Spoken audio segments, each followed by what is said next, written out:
Hello aspirants, welcome to all. You are welcome to our new series. ये series हम तैयार कर रहे हैं आपके प्री एग्जाम की तैयारी के लिए। मैं आपसे एक बात कहनी चाहूंगा कि आप जब भी प्री एग्जाम में बैठते हैं तो keep your emotions outside of the examination hall. आपको लगेगा कि ये कैसी बात है, ये क्या बात कर रहे हैं, हमको इमोशनल होकर पेपर थोड़ा ना देते हैं। यस, आई विल से you attempt your question paper with your emotions. इसको हम दूसरे तरीके से देखते हैं। आपकी जो तैयारी है एग्जाम की, प्री एग्जाम की जो तैयारी है, वो दो प्लेटफॉर्म्स पे हो रही होती है। एक है आपका नॉलेज बेस और दूसरा है इमोशनल बेस।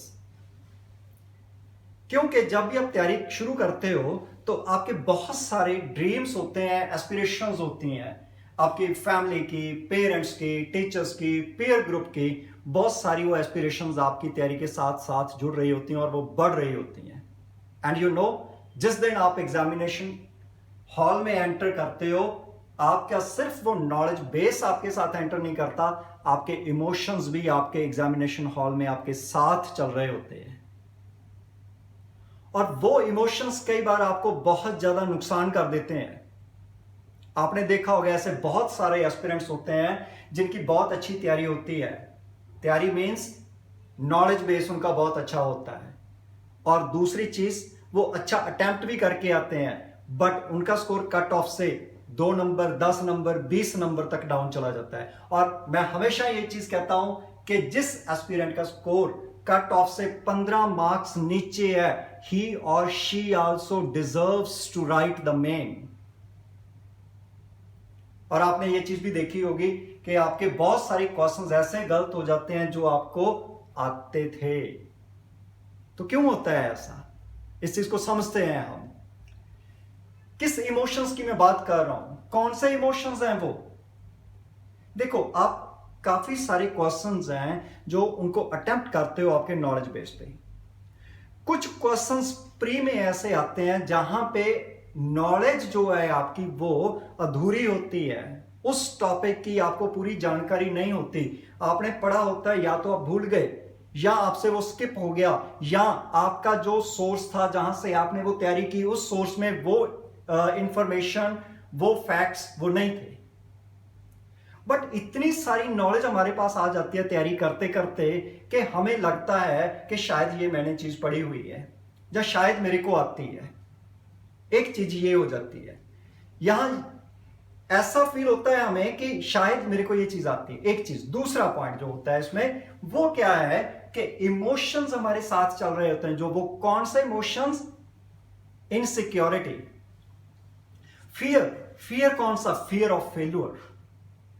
ऐसा लगता है हमें वहां एग्जामिनेशन हॉल में बैठे कि शायद ये मेरे को ही नहीं आता, या तो अगर नहीं आता तो शायद बाकी सारे कैंडिडेट्स को आता है।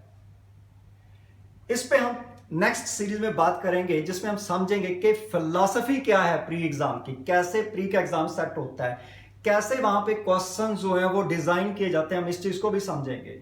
आज हम इसी चीज पे बात करते हैं कि जो आपका फियर ऑफ फेल्यूर है, जहां इनसिक्योरिटी है, वो इमोशंस है आपके, जो आपको इंस्टिगेट करते हैं उन क्वेश्चंस को भी अटेम्प्ट करने के लिए जहां पे आपके पास पूरी नॉलेज नहीं होती है।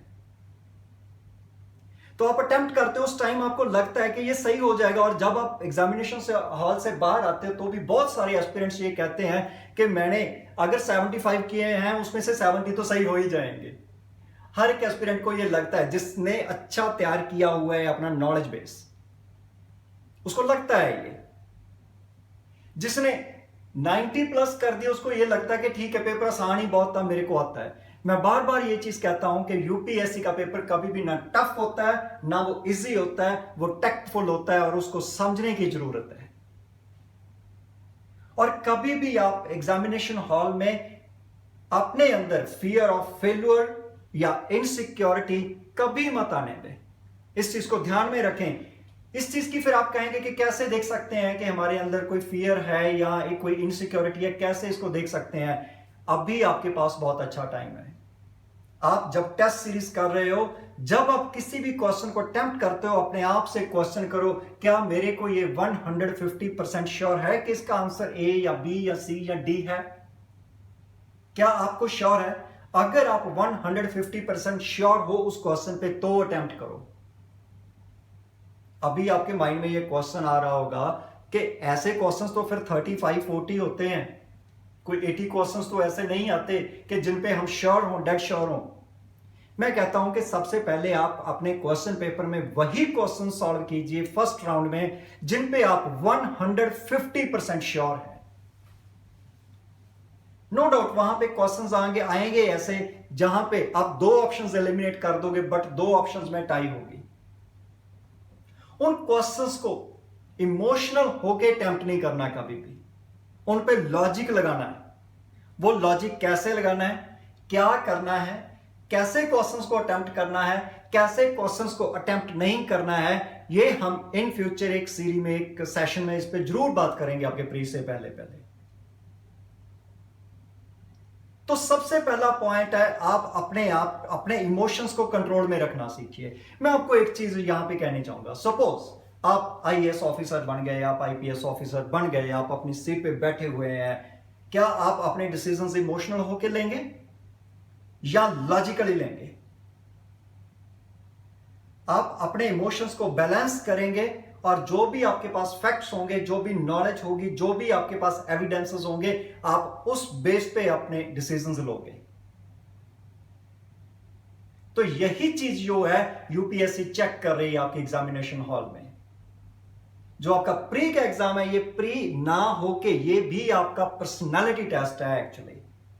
वो चेक करिए कि आप कैसे डिसीजंस लेते हो, कैसे क्वेश्चंस को आप छोड़ जाते हो, क्या आप कोई बोल्ड स्टेप लेते हो कि यस मैंने ये क्वेश्चंस नहीं करने हैं तो नहीं करने, 10 क्वेश्चन मैं छोड़ के जा रहा हूं बस, या मैं 10 क्वेश्चंस पे डिसीजन ले रहा हूं, किस बेस पे डिसीजन ले रहा हूं, मैं कौन सा गेस वर्क कर रहा हूं।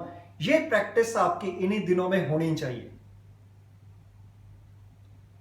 अगर इस तरीके से आप 10 क्वेश्चन पेपर भी सॉल्व कर लोगे, आई कैन अश्योर यू आप अपना स्कोर जो है वो मैक्सिमाइज कर सकते हो और आप बहुत इजीली प्री का पेपर क्लियर कर सकते हो, क्योंकि आपने क्लियर करना है, आपने प्री का पेपर टॉप नहीं करना है। जब भी आप अपना क्वेश्चन पेपर, अब नेक्स्ट क्वेश्चन पेपर सॉल्व करोगे, तो ध्यान में रखना कि आप किसी क्वेश्चन को अटेम्प्ट कर रहे हो तो क्यों अटेम्प्ट कर रहे हो उसको, क्या आप श्योर हो उस चीज पे कि यस इसका आंसर यही है। कहीं आपको गेस वर्क भी करना पड़ रहा है तो वो भी लॉजिकली होना चाहिए। So I will say once again, keep your emotions outside the examination hall. So all the very best, thank you very much.